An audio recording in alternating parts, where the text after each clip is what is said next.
皆さんこんばんは。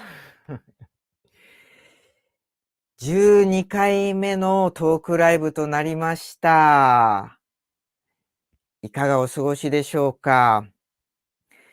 今日はですね、実は私気づきと許しの白鳥式ヒーリング講座っていうのの体験講座を、開催したんですね。でね、世界中のからご参加いただいたんですが、始まる前のお顔と終わってからですね、血色が良くなられて、皆さんすごく美しく変わられてる。祈りの力の素晴らしさっていうものを改めて体験しました。この祈りの力、これを描いた映画、祈り、サムシンググレートとの対話、明日からウェブで公開いたします。ぜひこのチャンスにご覧ください。今週、私様々な体験をしてきました。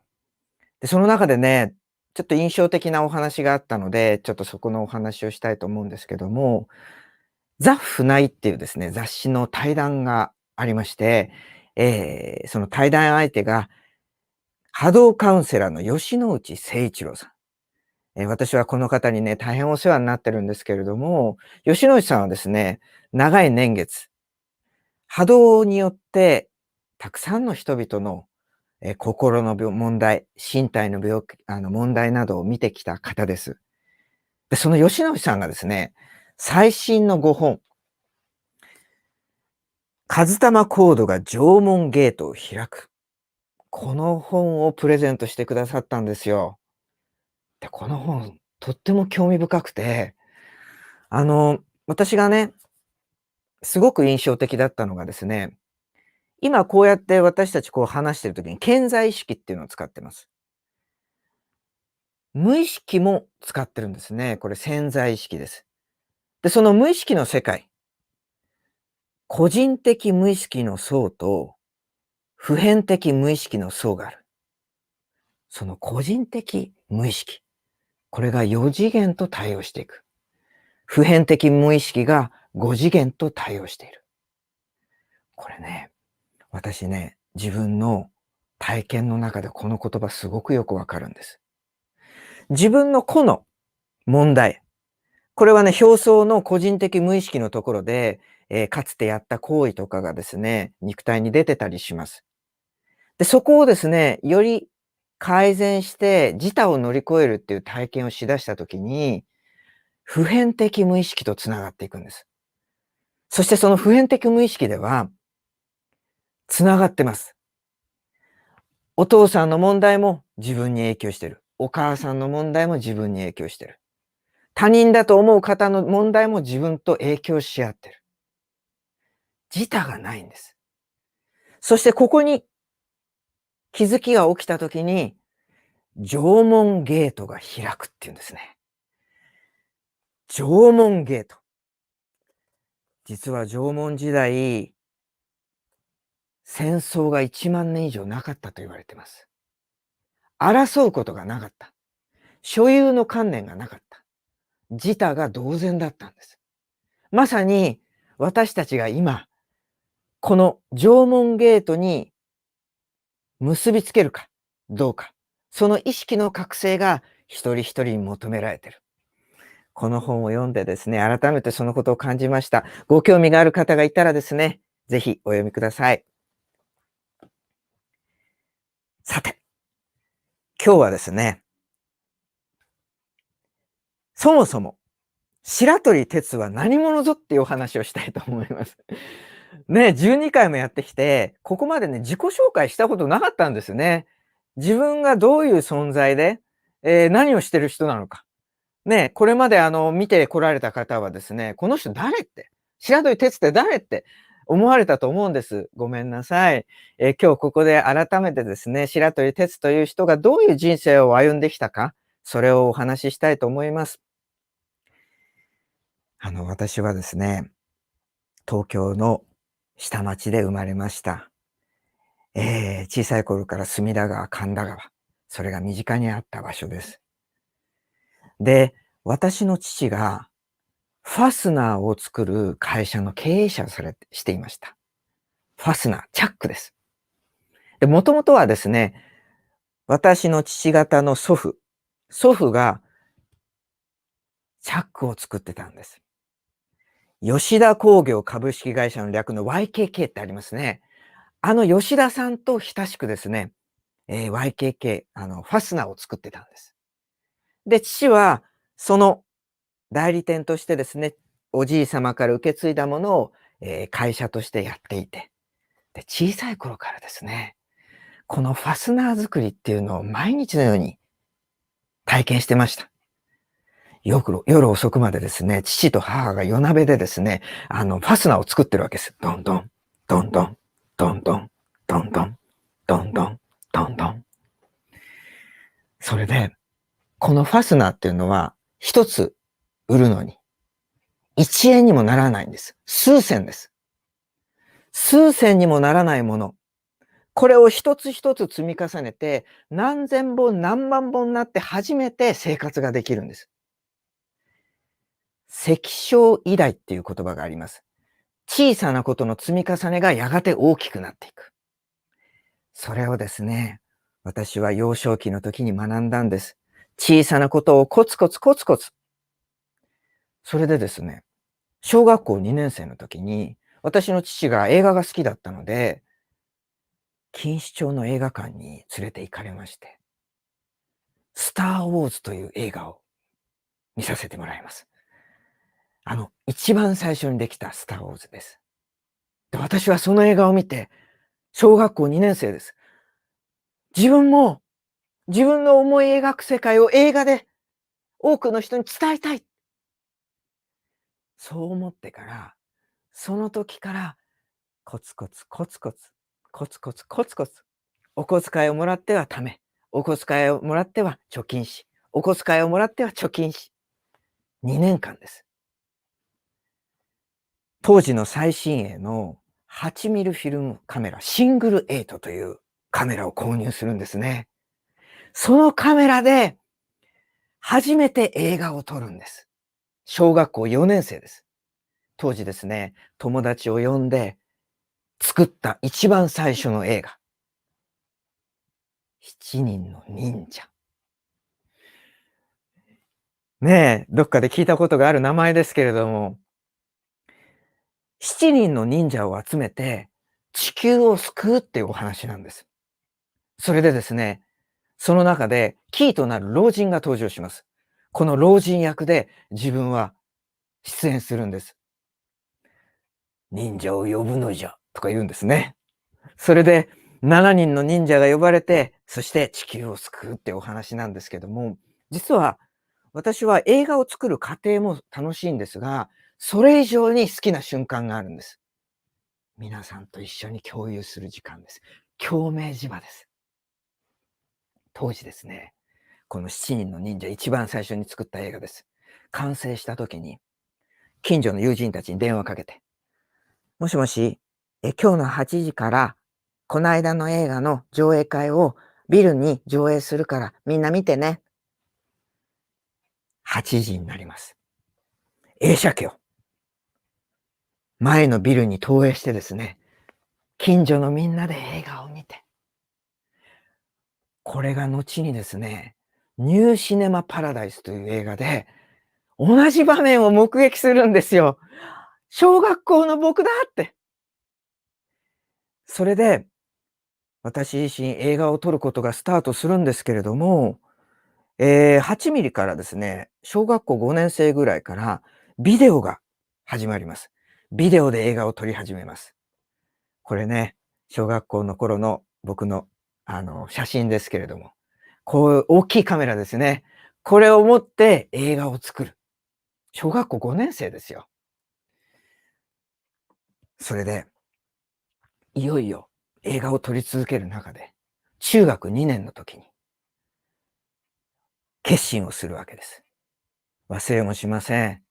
ちょうどですね、父と、車でですね、接心って言ってですね、禅の修行をして帰って、車で帰ってくるところです。うちの父がですね、禅の指導者でもあったので、その摂心という修行の期間がありまして、そこから帰ってきて車で、乗ってくる時にですね、ちょうど交差点で信号で止まります。その時に言うわけです。お父さん、僕は映画監督になりたいんです。父はですね、趣味程度にしときなさい。映画じゃ食べていかれないよ。それよりお父さんの会社を継ぎなさい。落ち込みますね。もう落ち込んで、その時から僕の活動は映画作りは地下に潜ります。両親が見てないところで映画を撮ることになります。当時8ミリから今度ビデオカメラの全盛期になります。ビデオをですね、おじさんからいただいて、そのカメラでですね、自分で映画を撮り始めるんです。カメラを置いてですね、演じるわけです。なんとかなんとか。で、こっちでね、着替えて、なんとかなんとか。こっちで着替えて、なんとかなんとか。こっちで着替えて。これが、後にですね、オースティン・パワーズって映画を見たときに、自分の中学時代だって。映画でオースティン・パワーズという映画があります。マイク・マイヤーズという俳優がですね、一人で何役もやっていく。あれ、私の中学時代だったんですよ。それで、私自身ですね、とても内気な人間で、人前で何かを表現することにものすごく怖くて、そして喋れない、話せない。そういう意味では内気だったんですね。もう女性なんか見たらですね、もうドキドキドキドキしちゃってですね、話せないんですよ。もう緊張しちゃって。で、そんな中ですね、あの、無意識に地球を良くしていきたいっていう思いがあったんでしょうね。明治学院大学の国際学部っていうところに入ります。で、ここで国際学の勉強をしながら、演劇をやり始めるわけです。で、自分は表現を通して少しでも、この口下手な自分を直していきたい。そして将来映画を撮るためには表現というものをもっと学びたいという思いで、この演劇の世界の東大と呼ばれる文学座っていうところを受験することを決めるわけです。で、当時ですね、この文学座に入るための予備校みたいなですね、ドラマスクールみたいのがあってですね、そこにアルバイトで、学費を稼いで、そこでドラマの勉強するんですけども、そこの先生によく言われました。あ、君みたいな文学座入れないよ。難しいからね。で、実際に文学座っていう劇団は大変に難しくてですね、松田優作さんとか、あと中村雅俊さんとか、すごい有名な方々が輩出された時にですね、受験者数はね、1000人とか2000人だったりするわけです。で、僕たちが入った時も400人から500人の受験者がいました。非常に狭き門です。なぜか入っちゃうんですよ。で、入ってみて、実際にもう面白い人だらけですよ。もうね、一緒にやった中でですね、今大活躍してます。佐藤二朗なんていう俳優がいます。面白かったですよ、二朗ちゃん。それからですね、夜間部には鈴木砂羽なんていう女優がいました。それから一個上にはですね、内野正明、寺島しのぶさんという人がいました。みんな素晴らしい俳優たちです。で、当然ですね、周りが素晴らしいだけじゃないんです。先輩がすごかった。杉村春子っていう女優がいました。もう女優の中の女優です。そして北村和夫、加藤武史、江守徹、角野卓造、そして渡辺徹。私は諸先輩から様々なことを教わっていきます。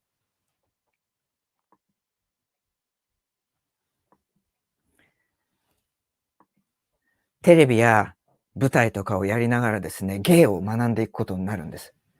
で、その中で、私にとっては人生を変えた出会いがあるんです。北村和夫さんとの出会いです。北村さんは文学座の俳優の看板俳優でもあります。映画とかテレビとかで大変活躍された有名な俳優さんです。私は北村さんの下でですね、付き人のようにセリフをですね、プロンプターとしてですね、毎日のように北村さんに付き添っていました。で、北村さんからですね、少しでも芸を覚えようとして、見て覚える。で、その北村さんがですね、私にこういう話をしてくださったんです。一言1000回だ。一言言うのに、セリフを覚えるのに1000回です。それを繰り返し繰り返しやっていく。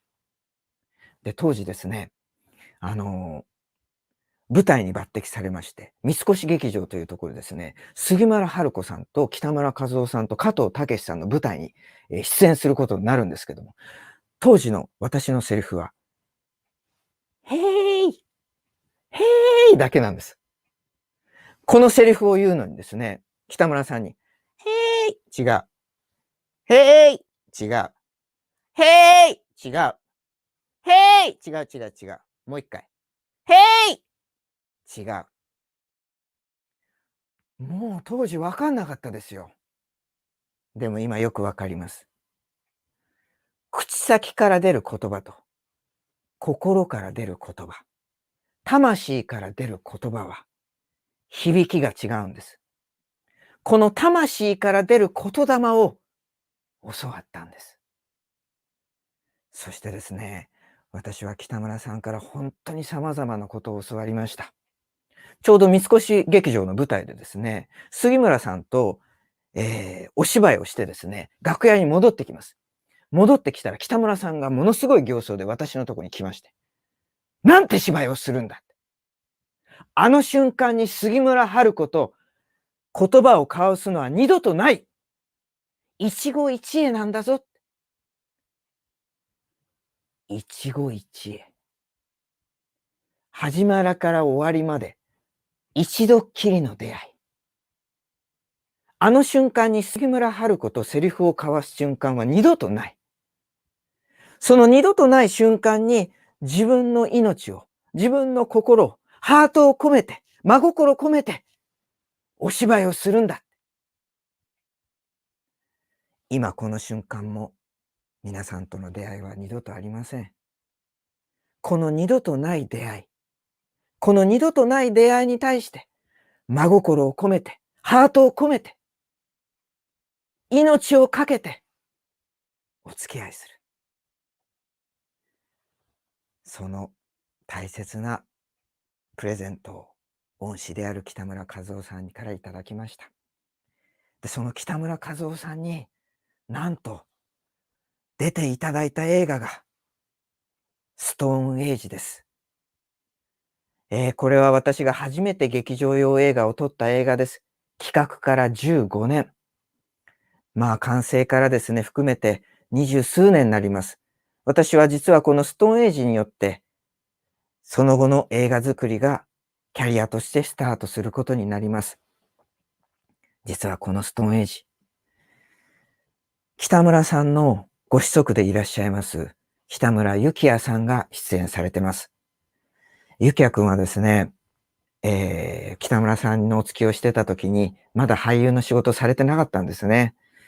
で、本当に俳優の仕事をされるようになって、すごい感性を持たれた方だなって、実際にですね、共演した時も思いました。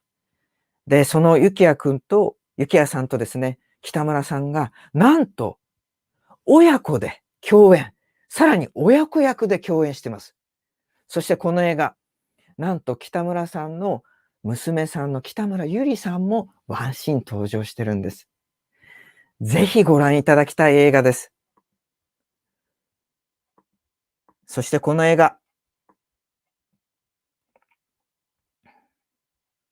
DVD で発売されてます。もしご興味がある方がいたらですね、DVD ご鑑賞ください。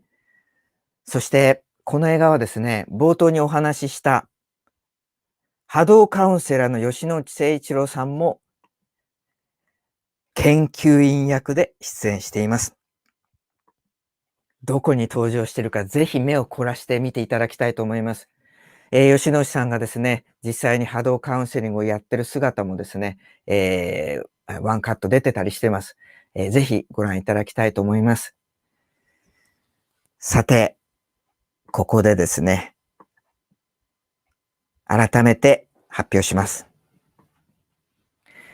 映画祈りサムシンググレートとの対話、明日からウェブで公開いたします。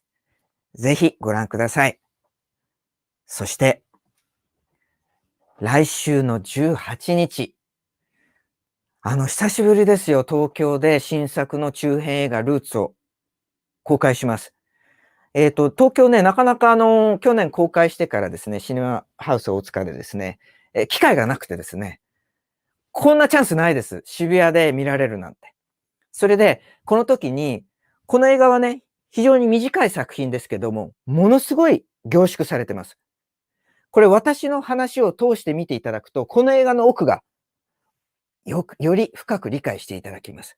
さらにこの時ですね、コスモスという短編映画もご覧いただきます。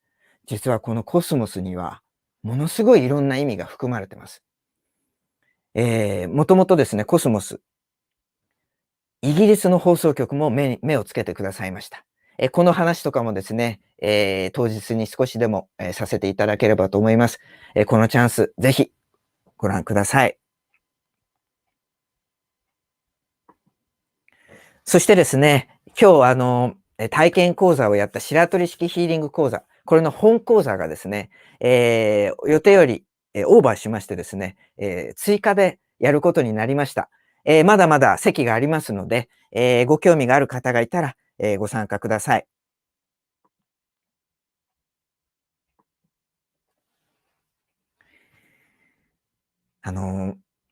人生、いろんなことありますよね。でも、一瞬一瞬の出会いというのは二度とないんです。この瞬間もそうです。この二度とない瞬間に、悔いのない生き方をしていく。どんなに負に見えることでも、そこが二度とない瞬間だって思って抱きしめられると、それが希望に変わっていきます。そして行動に移した時に、実はあの経験が財産だったってことに気づくことが起きてきます。どんなことが起きても大丈夫です。すべてはきっとうまくいく。それでは皆様、またお会いしましょう。ごきげんよう。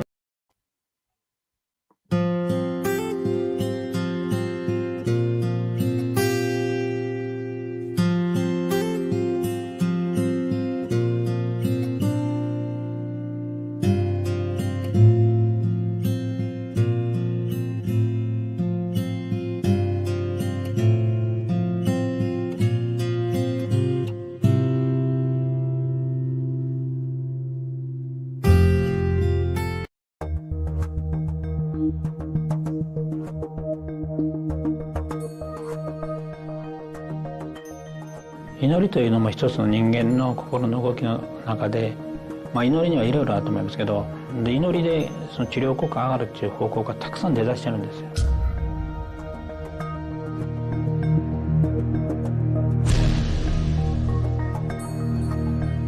飛び上がって喜んだのです。しかしこれはアホではないとできない。祈りが発見につながったのです。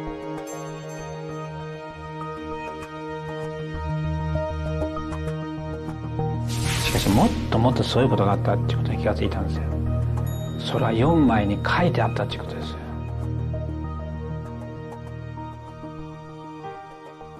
人間ではないんですよ。人間に暗号をかけるわけがない。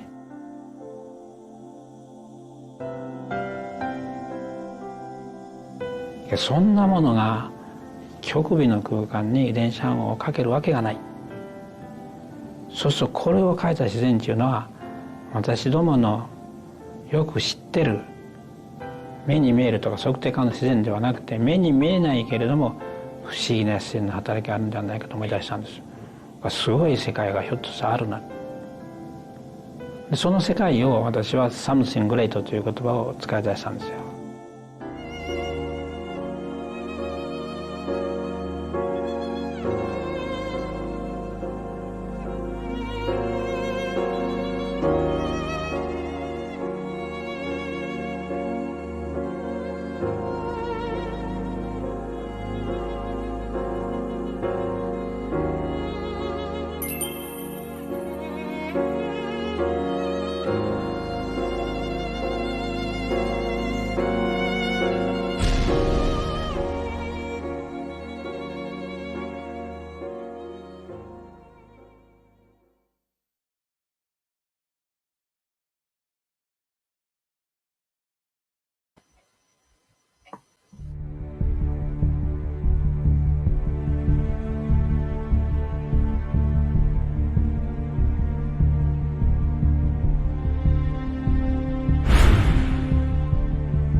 分の娘に自分の国の建国のことを聞かれて、私は答えられなかった。